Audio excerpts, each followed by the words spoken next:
Hello friends, welcome to Gomathi's kitchen. இன்னைக்கு நம்ம பார்க்க போற ரெசிபி பாத்தீங்க அப்படினா ரொம்பவே ஒரு அருமையான டேஸ்ட்ல தக்காளி வேர்க்கடலை சட்னி எப்படி செய்யலாம்ங்கறத தான் பார்க்க போறோம். இந்த சட்னியை நீங்க இட்லி, தோசை அதே மாதிரி சப்பாத்தியோட தொட்டு சாப்பிடுறதுக்கு செம்ம டேஸ்டா இருக்கும். இப்போ வாங்க எப்படி செய்யலாம்ங்கறத பார்க்கலாம். Gomathi's kitchen-ஐ சப்ஸ்கிரைப் பண்ணாதவங்க சப்ஸ்கிரைப் பட்டனை பிரஸ் பண்ணிக்கோங்க. உடனுக்குடனே அப்டேட் வேணும் அப்படினா பக்கத்துல இருக்க பெல் பட்டன்ல ஆல்ங்கற ஆப்ஷனை மறக்காம பிரஸ் பண்ணி வெச்சுக்கோங்க. இப்போ இந்த சட்னி செய்கிறதுக்குன்னு பார்த்தீங்கன்னா ஒரு சில சாமான்கள் வறுத்துட்டு வதக்கிட்டு அரைக்க போகிறோம். முதல்ல வறுக்கிறதுன்னு பார்த்தீங்கன்னா 1/4 கப் அளவுக்கு வேர்க்கடலை. நான் ஏற்கனவே தோல் எடுத்த வேர்க்கடலை வச்சுருக்கிறேன். அதை வெறுஞ்சட்டியில் போட்டுட்டு நல்லா சவந்து வர மாதிரி வறுத்து விட்டுக்கலாம். தோலோடு இருந்துச்சுன்னா வறுத்துட்டு தோலை உரித்து எடுத்து வச்சுக்கோங்க. நான் பார்த்தீங்கன்னா லைட்டாக சவந்ததுக்கப்புறமா இதை ஒரு தட்டுக்கு மாற்றிக்கிறேன். இப்போ அடுத்ததாக இதே பேன்லேயே மற்ற சாமான்கள்லாம் வதக்கிக்கலாம். அதுக்கு 1 டீஸ்பூன் எண்ணெய் சேர்த்துக்கோங்க. எண்ணெய் காஞ்ச பிறகு இதில் ஒரு 7லேருந்து 8 பல் பூண்டு சேர்த்துக்கோங்க. அடுத்ததாக இதில் சேர்க்க போகிறதுன்னு பார்த்திங்கன்னா காரத்துக்கு நான் இன்றைக்கி வரமிளகாவும் பச்சை மிளகாவும் சேர்த்துக்க போகிறேன். பச்சை மிளகா லைட்டாக கீறி விட்டுட்டு ஒரு 7-8 பச்சை மிளகாவும் 3 வரமிளகாவும் சேர்த்துருக்குறேன். பச்சை மிளகா லைட்டாக கீரலைன்னா எண்ணெயில் வதக்கிறப்ப வெடிக்கும். அதனால் கீறி விட்டுட்டு அதை கொஞ்சம் நேரம் வதக்கி விட்டுக்கோங்க. இப்போ பச்சை மிளகாய் எல்லாம் நிறம் மாறி இந்த அளவுக்கு வதங்கினதுக்கப்புறமா தக்காளி சேர்த்துக்கலாம்.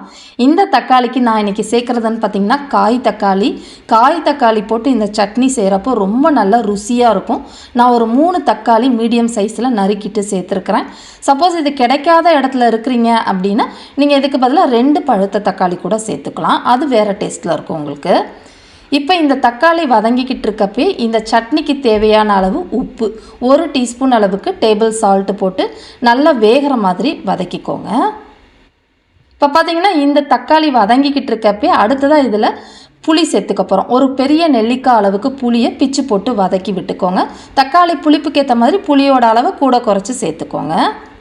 இப்போ பார்த்தீங்கன்னா தக்காளி நல்லா வெந்து தோலெல்லாம் சுருங்கிருச்சு பாருங்கள்.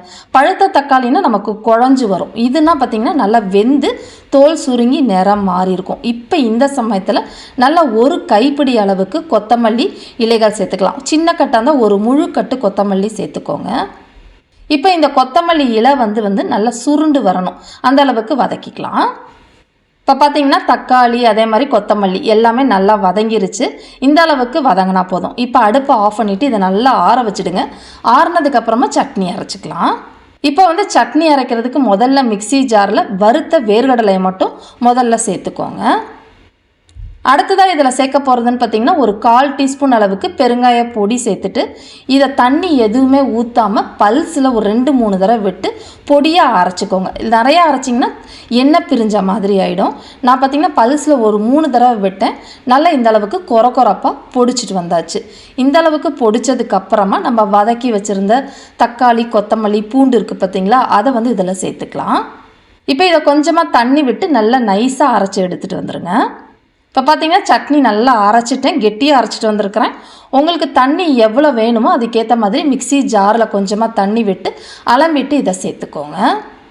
நான் இன்றைக்கி இது இட்லி தோசைக்கு சாப்பிட போகிறேங்கிறனால கொஞ்சம் தண்ணியாக ஊற்றி சாப்பிட்ற மாதிரி கலந்து வச்சுருக்கிறேன். இதை ஒரு தாளிப்பு கொடுக்கறதுக்கு நல்ல காஞ்ச எண்ணெயில் கடுகு உளுத்தம் பருப்பு பொரிஞ்சு செவந்ததுக்கப்புறமா கருவேப்பிலையும் காஞ்ச மிளகாவும் போட்டு செவக்க விட்டுட்டு சேர்த்துருங்க. நம்மளோட சூப்பரான காய் தக்காளியும் வேர்க்கடலையும் போட்ட சட்னி ரெடி ஆகிடுச்சு.